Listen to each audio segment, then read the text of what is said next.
నేను ప్రారంభంలో బుట్టాయిలో సేవ చేస్తున్న కాలంలో ఏజెన్సీ ప్రజలు ఇదంతా ఏదో తప్పు జరిగిపోతుందన్న టెన్షన్లో విపరీతమైన చేతబడులు మంత్రాలు లాంటివి చేసి, నేనుంటున్న అద్దెకుంటున్న ఇంట్లో తలుపు తెరిచేసరికి అక్కడ కొన్ని ఎముకలు, కొన్ని కొన్ని మంత్రించిన పదార్థాలన్నీ ఉండేవన్నమాట. జస్ట్ తలుపు తీయంగానే ఇలా కింద చూసుకుని నడవం కదా, జస్ట్ దాటుతాం. వాటిని దాటితే అది మనకు ఎఫెక్ట్ అవ్వాలన్నది వారి యొక్క ప్రయత్నం. నేను పొద్దున్న లేక అలా తడుముకుని దాటాం కదా, జస్ట్ బయటికి దాటే కదా, అయ్యి బాబోయ్ దాటేశారు, కొంపలు అంటుపోయినాయి బాబోయ్ చుట్టుపక్కల గోలు పెట్టేసేవాళ్ళు. అప్పుడు నేను అడిగాను, నేను దాటితే అంత ప్రమాదం అని మీకు ముందే తెలిసి తీసేసి, అయ్యి బాబోయ్ తీయకూడదు, ముట్టుకుంటే ఇంకా డేంజరు, మరి ఏం చేయాలి, ఇంకా చచ్చిపోవడమే. నేను చెప్పాను, నేను చచ్చిపోవడం ఎందుకు, నేను బతికింది అలాగే యేసుప్రభు చచ్చిపోయాడు ఆల్రెడీ, మళ్ళీ నేను చచ్చిపోవడం ఎందుకు, అంత అవసరం లేదు.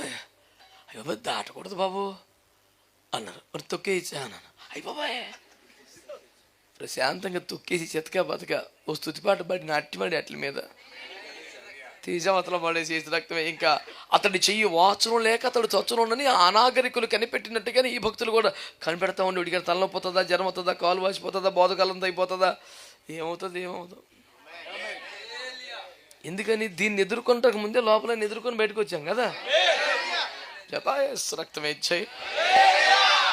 అత్యంత ఇష్టమైన ప్రోత్సాహకరమైన మాట ఈరోజు ఈస్టర్ సందేశాలన్నీ దీంతో నేను స్టార్ట్ చేయాలనుకుంటున్నాను. పునరుత్థానుడు తన ప్రజలను ఎదుర్కోవటానికి బయలుదేరాడు.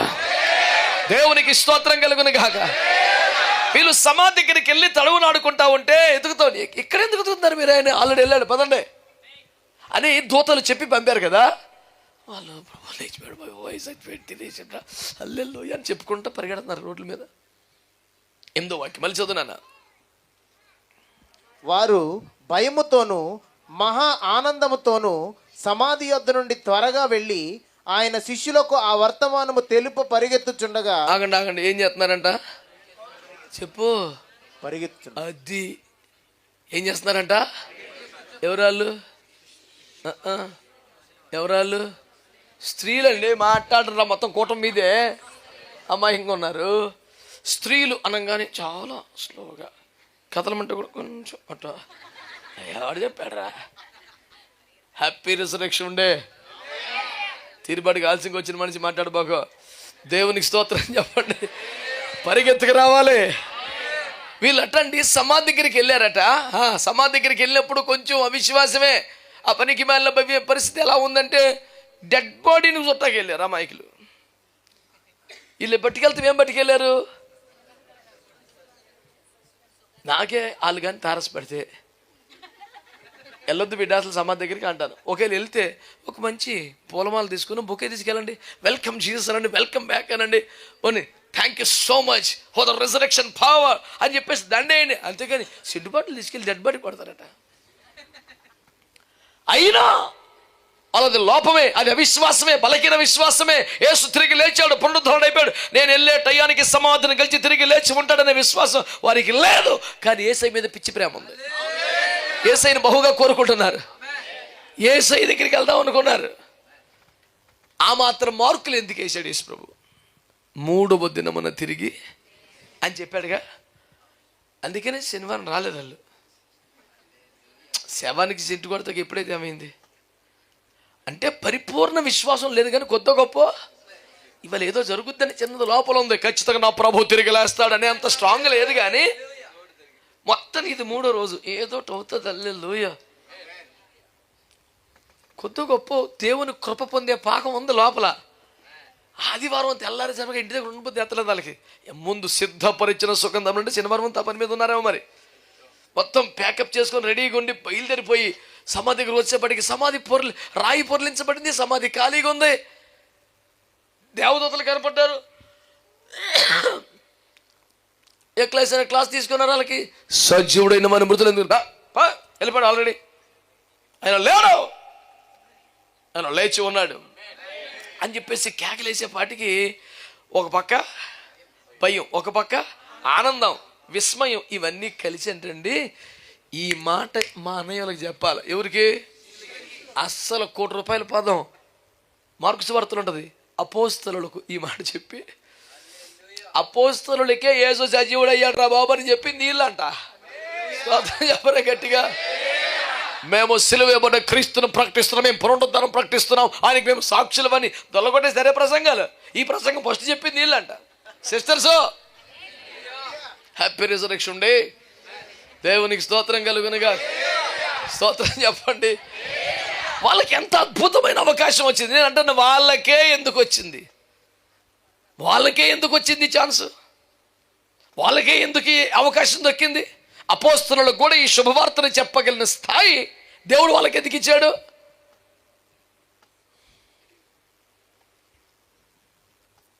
ఇంట్లో కుదురుగా కూర్చొని ఉండలేనంత ఒక భక్తి. ఏదో ప్రభు కోసం చేయాలి, నా ప్రభు దగ్గరికి వెళ్ళాలి, నేను ఆయన్ని కలుసుకోవాలి, ఈ గొప్ప సంతోషంలో నేను పాలు పొందాలి అని రాత్రులు కూడా ఇంట్లో ఉండలేకుండా దేవుని కొరకు ఒక తాపత్రయం, ఒక ఆరాటం, ఒక ప్రయాస పడి రోడ్ల మీద పరిగెడుతున్న వాళ్ళ కొరకు ఉంటుందా? తలుపులు మూసుకొని లోపల కూర్చొని పెద్ద మనుషులకు ఉంటుందా? వాళ్ళు పెద్దోళ్ళు అయితే అయ్యారులేండి, నేనేం కాదంటలేదు. నువ్వే సీనియరు, నువ్వే పెద్దోడివి, నువ్వే సూపరు, అసలు నీకే చాలా ఉన్నాయి, కానీ నువ్వు లోపల ఉన్నావు. నేను జూనియరు, నా దగ్గర సబ్జెక్ట్ లేదు, నాకు పెద్ద మ్యాటర్ తెలియదు, కానీ ఏ సైంటి పిచ్చి ప్రేమ ఉంది, కొట్టిసావు మార్కులు అయిపోయింది అంతే, పోయింది. స్తోత్రం. కుందేలు ఓడిపోయింది, తాబేలు గెలిచింది. దేవునికి స్తోత్రం. దేవునికి మహిమ కలుగునుగా. లెక్క ప్రకారం అయితే కుందేలే గెలవాలి. ఈ కుందేలకి ధీమా ఎక్కువైపోయింది, ఓడిపోయింది. ఈ తాబేలికి ఎలాగైనా గెలవాలని ఒక్క చిన్న తాపత్రయం ఉంది, రెస్ట్ తీసుకోవడం మానేసింది. దానికే పెద్ద సామెత పుట్టింది అందరికీ. ఈరోజు నా slow and steady win the race ఒక పెద్ద ఫిలాసఫీ అయిపోయింది, సిద్ధాంతం అయిపోయింది ప్రపంచానికి. ఎగిరిగిరి పడిపోవటం కాదు, కుదురుగా స్థిరంగా వెళ్ళో గెలుస్తావు అనే ఒక పాఠాన్ని ప్రపంచానికి ఒక తాబేలు ఇచ్చేసింది యేసు రక్తం జయం. నేను మీకు మనవి చేస్తున్నాను దేవుని బిడ్డలారా, ఎక్లాస్ అయిన కుందేలను ఓడించే కెపాసిటీ దేవుడు మనకి ఇస్తున్నాడు. ఏం పెట్టుబడి లేదు, యేసయ్య మీద పిచ్చి ప్రేమ, దానికి మించి ఇంకేం అక్కర్లేదు మీకు. యాక్చువల్ నాకు కూడా చాలా ఇష్టం అండి, కన్నాక అవన్నీ రావండి, అలా చెప్పాలి. ఏం అక్కర్లే, బయలుదేరిపోవటమే. అలా చూస్తారేంట్రా? దేవునికి స్తోత్రం కలుగునుగా. అసలు మీరు బయటికి రావద్దు, మీరు లోపలే ఉండాలి, 4 గదుల్లో ఉండాలి, నువ్వు చీకట్లో ఉండాలి రా అని చెప్పే శాస్త్రాలు సిద్ధాంతాలు వాళ్ళు బాగానే ఊరేగుతున్నారు. దేవునికి స్తోత్రం. చూడరు బాబా, అది పోన్లీ ఇప్పుడు ఆదరించు. దేవునికి స్తోత్రం. హల్లెలూయా. చేతులు ఎత్తేసేకి స్తోత్రం చెప్పండి. కాబట్టి పూట నేను మీకు జ్ఞాపకం చేస్తున్నాను, యేసు క్రీస్తు ప్రభువట ఆయన వారిని ఎదుర్కొని, ఆమేన్ చెప్పండి, ఆయన వారిని ఎవరిని ఎదుర్కొన్నాడు? చిచ్చి మళ్ళీ ఆ మాట మాట్లాడతావు. శిష్యులకి మొక్క చెప్పడానికి పరిగెడుతున్న వారిని. 8వ వాక్యం చదవండి. మళ్ళీ నామకం చూస్తాం కదా అమాయకంగా పేసిపెట్టి చదువు. శిష్యులకు ఆ వర్తమానము తెలుప పరిగెత్తుచుండగా, అది మరి ఇప్పుడు 5 సార్లు అయింది. ఇంకెవరికంటే శిష్యులకు, నేను నా పేరు పరందామే కాబట్టి అలాగే పరమానంద శిష్యులు. దేవునికి స్తోత్రం. మంచి వాళ్ళందరూ స్తోత్రం చెప్ప. దేవునికి మహిమ కలుగునగాక. ఇంకెవరు 4 గోడల మధ్యలో ఉంటారో, ఎవరు ఇళ్లలోనే ఉంటారో, దేవునికి స్తోత్రం. ఎవరికైతే ఆరాటం లేదో, ఎవరికైతే ఉత్సాహం లేదో, అబ్బే వెనకబడిపోయినట్టు లిస్టులో. మీకు అనుభవం లేకపోయినా, విశేషమైనటువంటి ఎంపిక, ఏర్పాటు, ప్రణాళిక ఇంత పెద్ద ఏమి లేకపోయినా, యేసును కలుసుకోవాలని, యేసును చేరుకోవాలని, యేసును ఘనపరచాలని, యేసును ఆరాధించాలని ఒక తాపత్రయం నీకుంటే నువ్వు ఛాన్స్ కొట్టేసినట్టే. దేవునికి మహిమ కలుగునుగా. దేవుని మాట ప్రకటించడానికి, దేవుని సువార్తను ప్రకటించడానికి యేసు మృతులలో లేడు, ఆయన సజీవుడయ్యాడు, తిరిగి లేచాడు అనే అద్భుతమైన సమాచారాన్ని ప్రపంచాన్ని ప్రకటించడానికి ఎవరు ఉర్రకలెత్తుచున్నారో, ఎవరు పరుగులెత్తుచున్నారో వారిని ఎదుర్కోవడానికి, వారికి ఎదురు రావడానికి, వారిని కలుసుకోవడానికి యేసు పునరుద్ధరుడిగా సంచరిస్తున్నాడు. దేవుని బిడ్డలారా, హల్లెలూయా. వాస్తవం ఇది, వాస్తవం.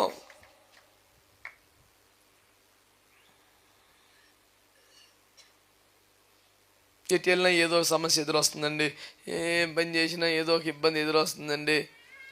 అది ఒకవేళ ఇంతవరకు నీ జీవిత వాస్తవం అయ్యుండొచ్చు కాక, ఇన్నింటి మధ్యలో కూడా యేసయ్య ప్రేమను, పునరుద్ధాన శక్తిని ప్రకటించడానికి నువ్వు బయలుదేరిన వ్యక్తివైతే, పరుగులెత్తుచున్న వ్యక్తివైతే నిన్ను ఎదుర్కొంటాడు యేసయ్య, నిన్ను కలుసుకుంటాడు యేసయ్య.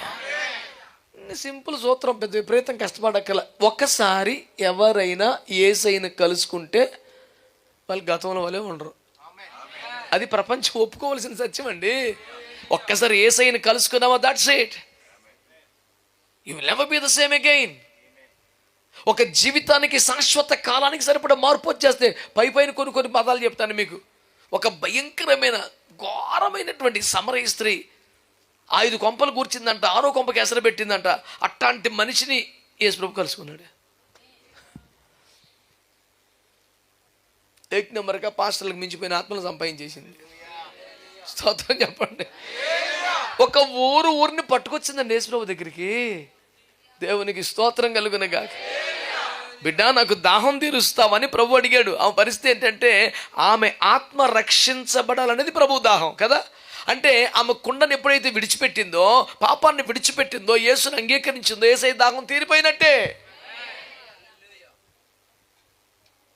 అందుకని మళ్ళీ నీళ్ళు పోసినట్టు యేసయ్య దాగినట్టు ఏమి లేదు అక్కడ కోటం. ఈ నీళ్ళ గొడవ అయిపోయింది. శిష్యులు వచ్చారు, ప్రభువా తినుటకు నీకేమైనా ఆహారం తెమ్మంటావా అన్నారు. వద్దులే నాన్న, మీకు తెలియని వేరొక ఆహారం నాకు ఉంది అన్నారు ఆయన. భక్తులు ఎవరన్నా ఇది వచ్చి ఉంటారేమో అని చెప్పేసి ఒక్కడిని కనిపెడుతున్నారు. ఎందుకంటే ఆయన టేస్ట్ చూసి చేస్తాడు, పేదది వందే కదా యేసు రక్తం వేద్యం. ఎందుకంటే నా 30 సంవత్సరాలు అనేక మంది శిష్యుల్ని పెంచి పెద్ద చేసి అనుభవం చెప్తున్నాను. ఆ రోజు నేను చూడలేదు, కానీ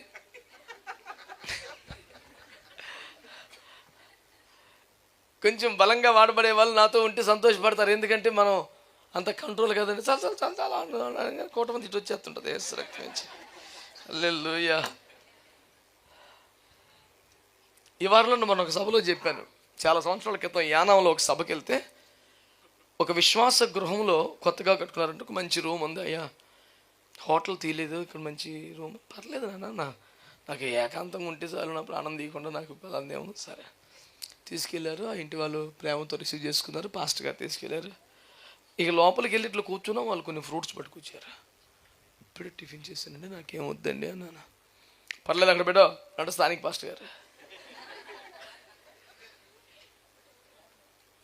వద్దండి అని పెట్టు. మళ్ళీ డ్రై ఫ్రూట్స్ పట్టుకొచ్చారు. అయ్యో ఎందుకు ఇవ్వను, పర్లేదు అక్కడ పెట్టు. అసలు ఏది పోనెత్తలేదు మనిషి.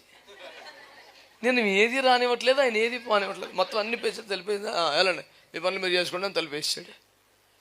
కాదయ్యా, మితాహారం నా జీవిత సిద్ధాంతం, అది తట్టుకోలకు తినకూడదు. నువ్వు రూములో పెట్టేసి ఏంటి అడావడి గొడవ గోత్రం అని చెప్పేసి అడిగాను. అడిగితే నువ్వు తినకపోతే మేము తింటాం కదా అన్నాడు సీరియస్గా. అదేంటి?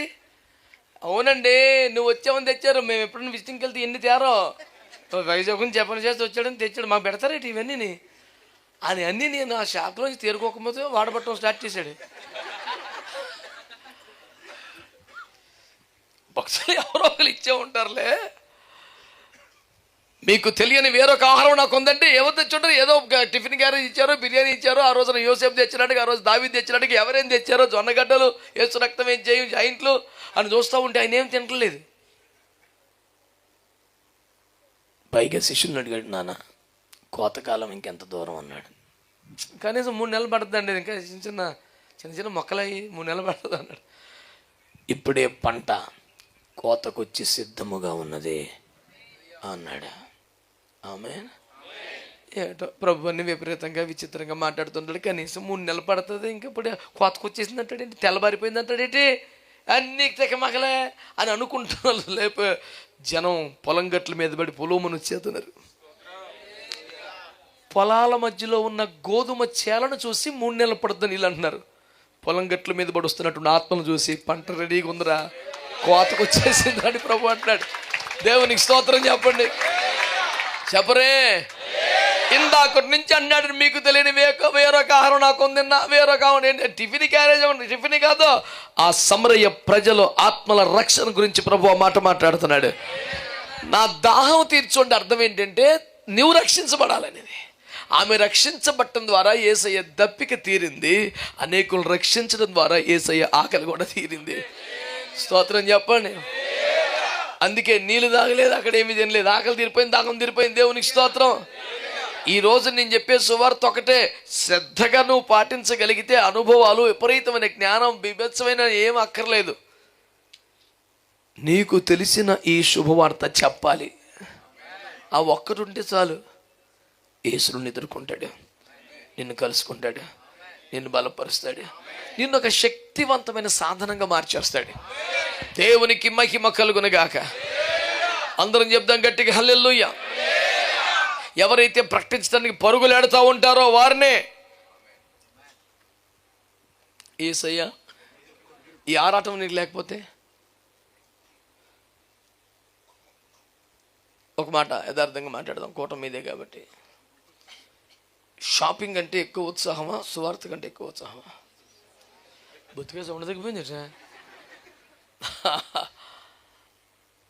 మనం ఏదైనా ప్రేమ విందు ఉన్నప్పుడు, సువార్త దండయాత్ర ఉన్నప్పుడు సౌండ్ బుద్ధిగా పోయింది. ఇటేనేమో అమ్మా, హ్యాపీ రిజర్వేషన్ డే మీదే కూటం. ఇది మరీ దారుణంగా ఉంది పరిస్థితి. దేవునికి స్తోత్రం కలుగునుగా.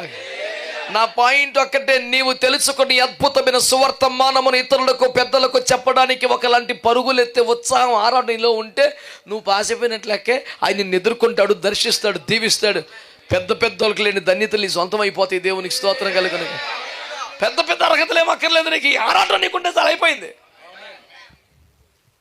శిష్యులకు ఈ మాటలు చెప్పుటకు పరుగులెత్తుచున్న వారిని యేసు ఎదుర్కొని, ఆమేన్, ఈ పరిస్థితులన్నీ ఆశ్చర్యకరంగా మారిపోతాయని కలుసుకుంటే దేవునికి స్తోత్రం. నడి వీధిలో, దమస్కు దారిలో, పట్ట పక్కల మిట్ట మధ్యాహ్నం సూర్యకాంతం మించిన వెలుగుతో సౌలు దేవుణ్ణి కలుసుకున్నాడు.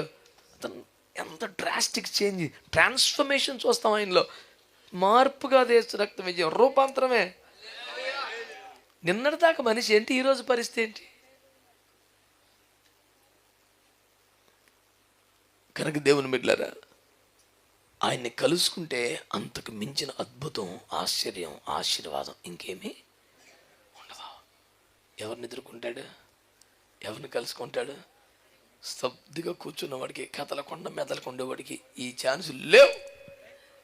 పరుగులు ఎత్తేవాడు కుదరదు. చాలామంది ఈరోజు 5 గంటలకు అని చెప్తే వాళ్ళు ఎప్పుడు మామూలుగా 5:30కే వచ్చారు. ఆ టైం అలాగే ఉంది. ఆ గడియారం అటు ఇటు మారదేక. యేసు రక్తం విజయం, ఆ బండి అంతేక. దేవునికి స్తోత్రం కలుగునుగా. హలో, ఎవరు చెప్పారు? 5:30 చెప్పారా, 5 చెప్పారా? ఇంకా బండి లెగదేక అంతే. యేసు రక్తం విజయం. ఎట్లా మరి కృపలన్నీ కొట్టేసేది మనం? చూడండి, ఆ బిడ్డలు ఎంత ఛాన్స్ కొట్టేశారో చూడండి ఒకసారి. మార్కు సువార్త 16:9 చదవండి. మార్కు సువార్త 16:9. ఆదివారం తెల్లవారినప్పుడు యేసు లేచి తాను 7 దయ్యములను వెళ్ళగొట్టిన మగ్దలేనే మరియకు ఎందుకు అన్నారు? మగ్దలేనే మరియకే మొదట ఎందుకు? ఏ క్లాస్ అని యోహాన్ గారు ఉన్నారు కదా, బేవచ్చని పేతురు గారు ఉన్నారు కదా. ఏంటి ఇంకా మార్కు 16 దొరకలేదు ఏంటి? అత్రంతయు శ్రమ పడినా అనే శరణ పడే పరిస్థితి.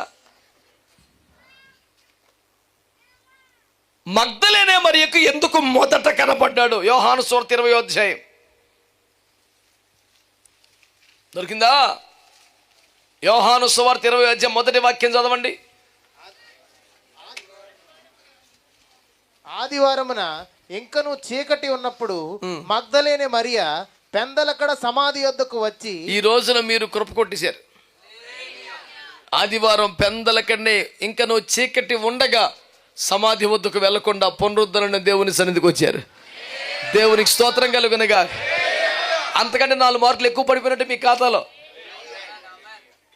ఈ సెట్టో, ఆ సెట్టో, లా సెట్టో, ఎంసెట్ రాసినోడు బయటకు వచ్చి కీ దొరికిన తర్వాత చూసుకుంటాడని అది దొరికేసింది మీకు. ఇప్పుడు కాన్ఫిడెన్స్ లెవెల్స్ పెరిగిపోయినట్టే. టెన్షన్ కదా, ధీమాకి ఇంటికి వెళ్తాం. డాడీ అడుగుతాడు, బిడ్డ ఏంటి పరిస్థితి అంటే,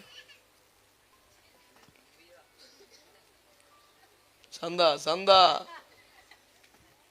హ్యాపీ రిజరెక్షన్ డే. దేవుని నన్ను ఆశీర్వదించాడు పొద్దున్నే. హల్లెలూయా.